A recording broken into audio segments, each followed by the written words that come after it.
Texting Today, Why We Talk Like This. An in-depth look at the linguistics of texting. This project was done for Mr. Belcher's Introduction to Anthropology class at Georgia Perimeter College, Newton campus.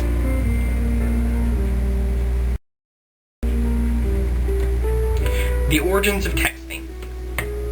Short message service, usually abbreviated as SMS and popularly known as text messaging, or most popular and simply of all, texting, was created in 1985 as one of the specifications of what was then a new communication system, GSM.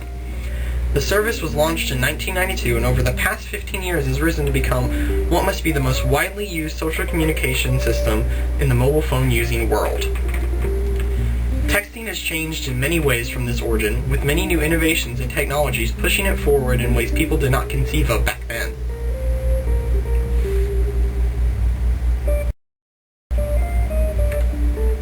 Average text messaging usage.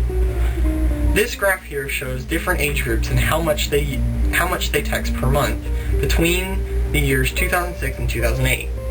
Note that teenagers ages 13, 17, and 18 to 24 use text messaging the most, rather than people 65 and above.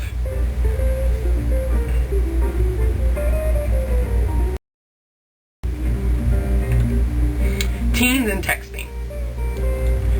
Teens are the largest group of texting users today. A majority of teens use texting because of the speed. It is very quick to just text a quick message to a friend rather than having to call them. It's quieter, since the only sound it makes is the clicking of the keys to put the letters in. Texts are easier to respond to than calls. If you miss a call, there's no guarantee that the caller is available at the moment you receive their voicemail. Many cell phone companies include unlimited texting plans with their cell phones, which entice teens to text. If words could be shortened without loss of intelligibility, then it would speed up the whole process up, and perhaps even save money if the cost of a transmission were to take into account the number of symbols being sent.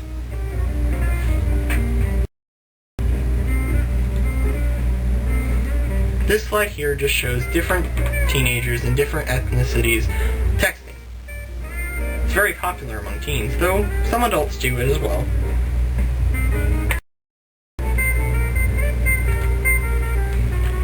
Why parents don't like texting. Though texting is becoming more popular with adults, it is still not as widely used like it is with teenagers. It's quite possible that social networks such as Facebook and Twitter have made us more comfortable with communicating in short bursts of thought.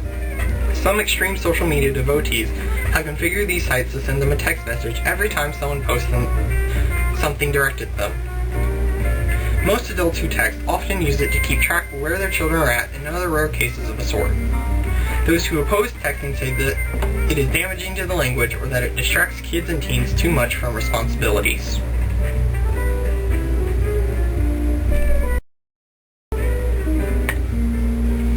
The standard text speak used today.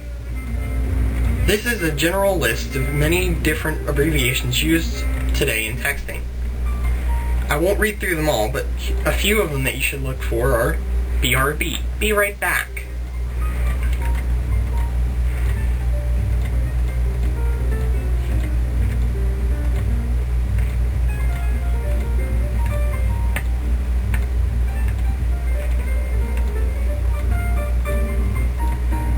LOL, laugh out loud.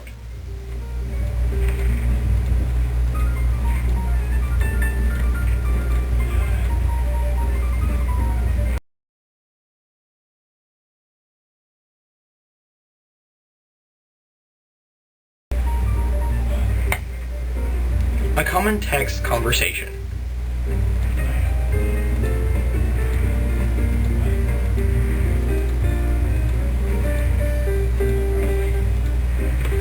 Each line in this conversation represents a different style of texting.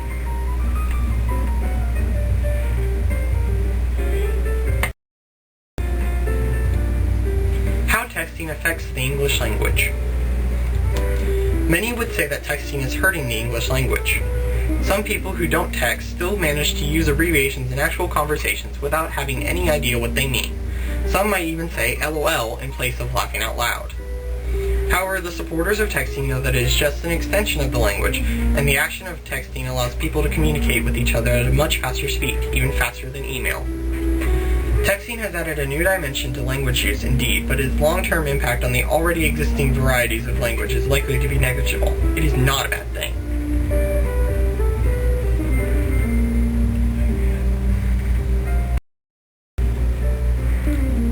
In opposition to texting, I've never nor will I ever endorse ChatSpeak. With the advent of text messaging and online chats comes the pandemic of illiteracy and backwards progress that is ChatSpeak. Text messaging in itself is a backwards motion. We use our fingers to select letters from an extremely primitive keyboard, then send them across the ether in hopes that they will reach their destination. Text messages are literally the equivalent of electronic carrier pigeons. They are just as difficult to counterintuitive to use and get lost just as often. Ignoring that issue, we have the remaining issue of the breeding illiteracy plaguing the internet. People originally tried typing messages to taunt each other in TCP/IP internet first-person shooter multiplayer games, and mistakenly hit the wrong keys. E became 3, and so on. Some developed a kind of slang based upon these initially unintentional typos, and it became an in-group type of communication. Nowadays, we do it because others do it, and never question why. Some have no idea what lol means, yet they use it interchangeably with real laughter. I've even heard people literally speak the word lol in place of laughing.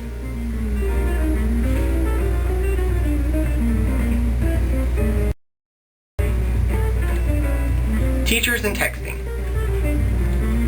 Most teachers are against texting, especially in the classroom. It distracts from their teachings. Despite this, many students still text during class. The thought to use texting and social networking to help teach students is relatively new, but is something that could be implemented soon enough. You were not taught this way, but today's students can be. You are still the content and pedagogical expert. Embrace technology, but do not lose the connection between technology and the essence of strategic and valuable content/curriculum. Your methodologies can adjust with grace and meaning.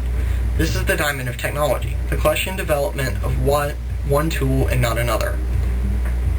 This quote above talks about using Twitter, a popular social networking site, to be used in libraries to help get information to students faster. It could revolutionize the way students and teachers interact with one another and possibly bridge the gap between them with it.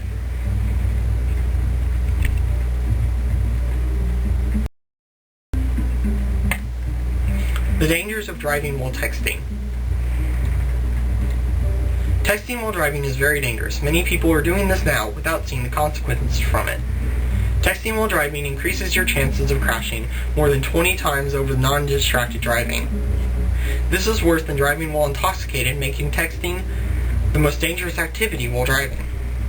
20 states ban text messaging for all drivers. 9 states prohibit text messaging by novice drivers, and 1 state bans school bus drivers from texting while driving. Younger drivers are the biggest texters while driving, though many adults will do it if pressed for time.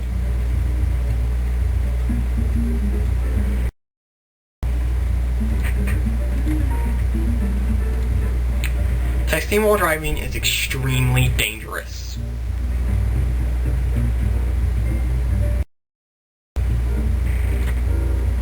Texting while driving.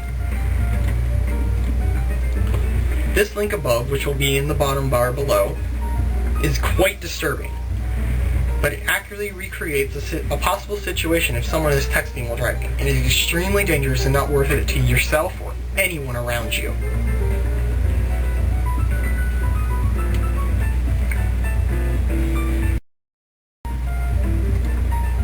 We're excited.